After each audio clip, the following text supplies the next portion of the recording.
Lire le texte Hommage Mutaga Sylvanus, conseiller du président du Mouvement pour la Renaissance du Cameroun.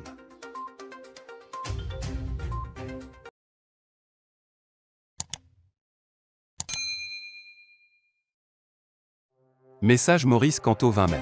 Il y a un chemin qui semble juste aux hommes à l'esprit corrompu, mais dont la finalité mène à la ruine éternelle. Dites-moi, comment un homme qui ne représente rien, qui n'est pas très connu et qui a un parti politique mort peut être d'un tel intérêt pour ceux qui prétendent être au pouvoir depuis plus de 3 décennies et posséder plus de 4 millions d'électeurs camerounais? Celui qui dit un mensonge est le fils du diable, il glorifie son père le diable. Le diable est un menteur depuis le début de la création, sa place est en enfer où lui et ses disciples seront brûlés dans un lac de feu éternel. Pour le RDPC et les substituts de Biya, le véritable enfer est leur conscience et le lac de feu brûlant avec des pierres brûlantes seraient les livres d'histoire où les noms des ennemis du Cameroun sont enregistrés. Les jeunes coquins camerounais peuvent recevoir des mandats politiques en tant que communicants de partis politiques pour défiler sur les plateaux de télévision et insulter un universitaire de renom et une sommité politique de la trempe du professeur Maurice Kamto, tout cela au nom de la recherche de l'attention et de la reconnaissance du régime de Biya.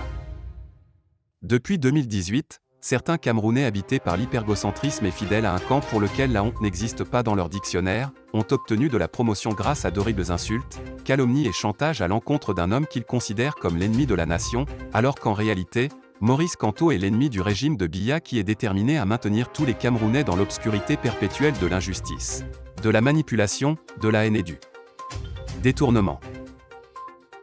Pour les accusations que le parti de Maurice Kamto leur reproche, ils ont tendance à manipuler l'opinion publique, à dire toutes sortes de choses infondées et de fables sur le passage du professeur Kamto dans le gouvernement de la République. Voyant que tous ces stratagèmes démoniaques ne peuvent les mener nulle part, ils ont recours au sabotage de ses activités humanitaires, à des perturbations lors des cérémonies de dédicace des œuvres académiques et ses efforts académiques et à son génie créateur. Le professeur Maurice Kamto est sans doute le Camerounais qui a le plus de cran pour sortir un pays de ses nombreux cauchemars.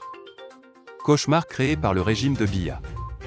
Les Camerounais sont tout conscients de cette réalité. Ils croient en la sincérité et la détermination de Maurice Kamto. Ils savent que Maurice Kamto est le leader ouin, mais comme David qui a subi les attaques et les stratégies maléfiques du roi Saul, il a fini par gagner.